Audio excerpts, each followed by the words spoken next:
We're at our garage and test facility. Let's see what we're rolling out today. Looks like GM sent us a Cadillac CT4, the CT4-V Blackwing though. That means it costs more money. Lots and lots of more money. We got the V emblem on the side door so people know you spent that money. And let's see what else we have here. And a V emblem on the rear trunk lid, as well as a black spoiler. I guess that's why they call it the Blackwing. So to see what the Blackwing gives you, and let's look under the hood for a start. In the standard CT4, you get a 2-liter 237 horsepower turbo, or a 2.7-liter 325 horsepower turbo. This one's a bit more, 3.6-liter twin turbo, putting out 472 horsepower. The claim 0 to 60 time is 4.0 seconds, fuel economy 15 to 23 mpg, with 18 overall. We'll be taking this out in the real world, see if that's true. A 10-speed automatic is available, but here we have the 6-speed manual. The 10-speed automatic is quicker, uses less fuel, and more convenient. The manual transmission is slower, uses more gas, and very inconvenient in city traffic. But if you want to go manual, you'll like this gearbox. Very short throw, very smooth, light clutch. You'll be very, very happy with this. This vehicle has General Motors Magna-Ride suspension. I won't get into the technical details on that. That's another video. In the front we have 6-piston, 15 inches. And in the rear, a 4-piston, 13.5 inches. Lots of stopping power here. Above the shifter, rev match button. This to turn off the traction control so you can do burnouts. The drive mode gives touring, sport, snow, ice, track, my mode, V mode. And 5 PTM modes. I don't remember what PTM stands for. I'll have to look that up. Or on the steering wheel, you have this V mode button. There you go. Tour mode. You can adjust the steering, suspension, engine, shifting, brake feel, engine sound, PTM. All at touch of a button. This is a performance traction button. Race 1, sport, dry, wet, inactive.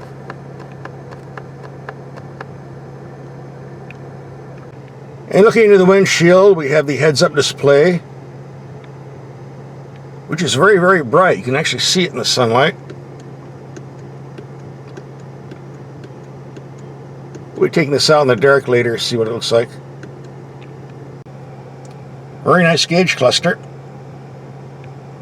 A very simple climate control system. A large glove box.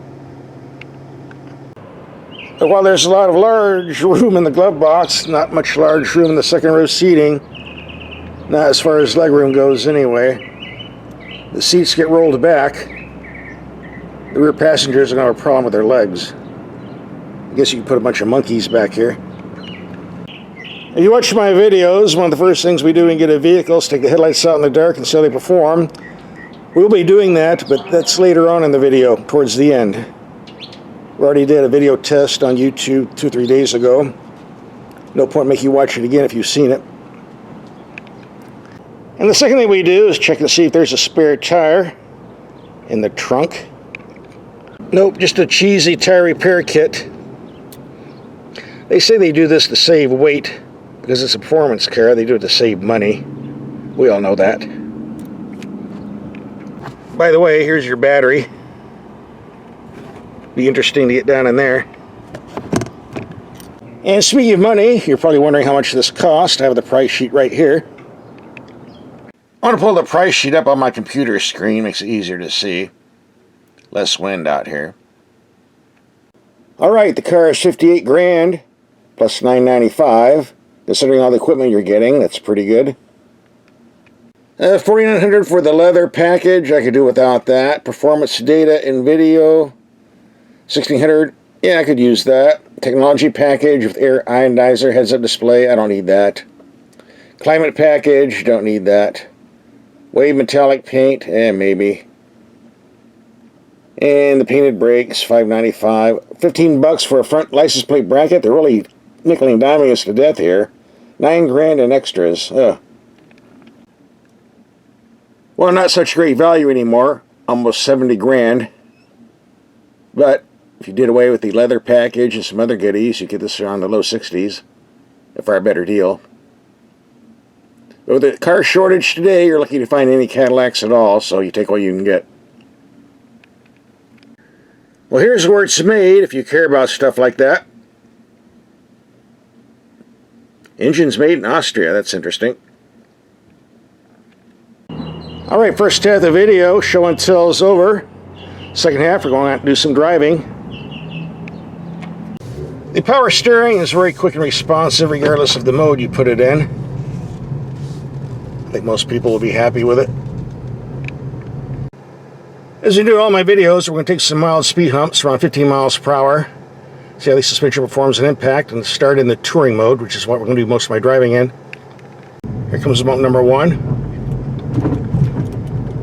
Pretty smooth. Number 2. Smooth again. Number 3. And here's the big nasty one. Pretty decent. Now let's do this again, only we'll pump it up in the track mode. Bump number 1. Yeah, definitely firmer. Number 2. And number 3. And the big one. Yes, definitely firmer, but not uncomfortable. I must say the Magna-Ride suspension that General Motors is offering now is definitely excellent. Been very well developed over the years, especially compared to the ones I had like 10-15 years ago, like on the Corvettes, which were totally worthless, total waste of money, but far, far better now. Alright, let's see what this manual gearbox can do.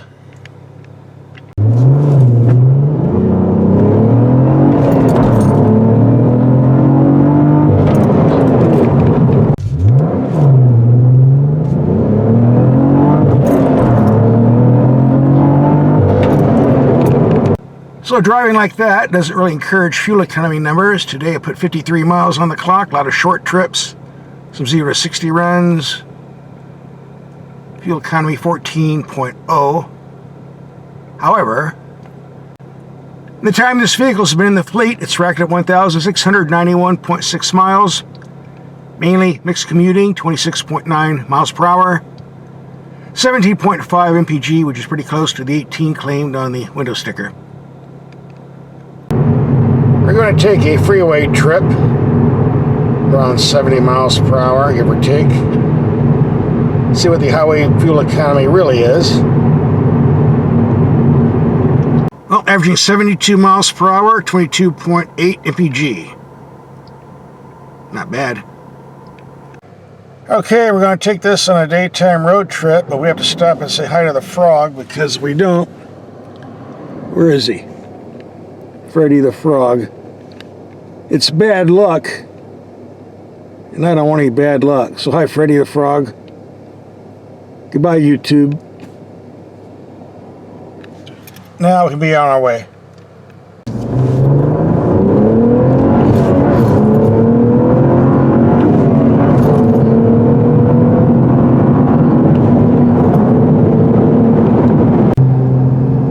It's on curved roads like this, the manual transmission certainly comes in handy. And a good way to show the cornering ability as well.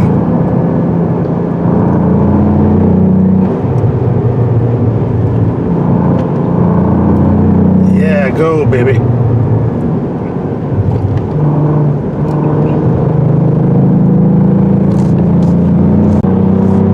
This turbo's got plenty of passing power, no doubt about that. And right now I have it in the track mode so we can get the suspension pumped up and the exhaust sound the way I want it.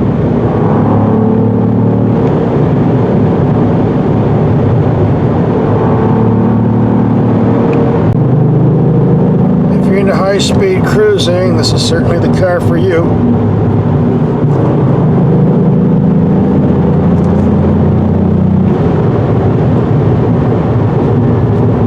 Nice brakes, by the way. Just can't get them to overheat. They did a great job. Driving like this, our fuel economy is around 20 mpg for those interested. So what's my take on this Cadillac after a week of driving? Well, it's like this. Some people like Cadillacs, some people don't, but even if you don't, it's hard not to like this Blackwing.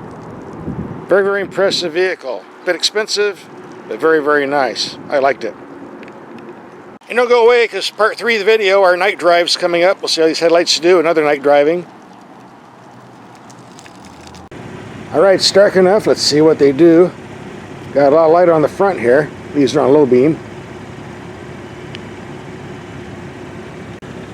And now the high beam, not much difference.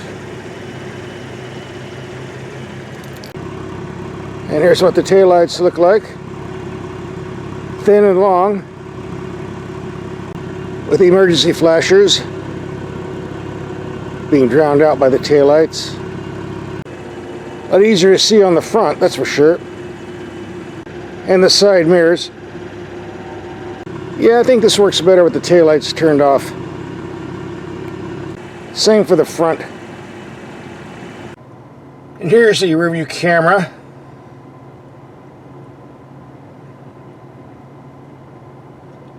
Looks slightly better in person than it does on my camera.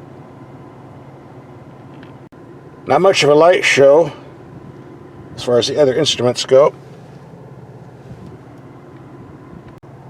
If you hit the Performance V mode button, that's for another video. The gauge cluster changes for you. It looks cool. Looks far better at night than it did in the daytime. And here we have the low beams, only about 100 feet away. Definitely bright, but a bit lower than I would care for. Go to high beam. Certainly better. And here with the brights on a fence line 80 yards away, building 130 yards away. Almost being blocked by construction equipment. And the low beams just barely reach out while we scare the security guard that woke up. And here we have some street signs about a half mile away. Low beams, go to high beams. High beams don't seem to make much difference out on the open road. Low beams are pretty potent enough, it seems. Well, since we're out here, let's take the backcountry roads and see how the lights do there. Here's an example how low beams can disappear into pavement. So out on this road, we're going to be driving with high beams on. You would think for the high price tag of the vehicle, the headlights would be active, meaning they turn the same direction as the steering wheel in corners, but I guess that's not to be. Not a deal killer. However, there is a lot of wildlife out here, big wildlife you don't want to hit, so as long as you have the brights on, I think we'll be just fine. I see the jail's empty. You don't want to get caught speeding out here. You could end up in there.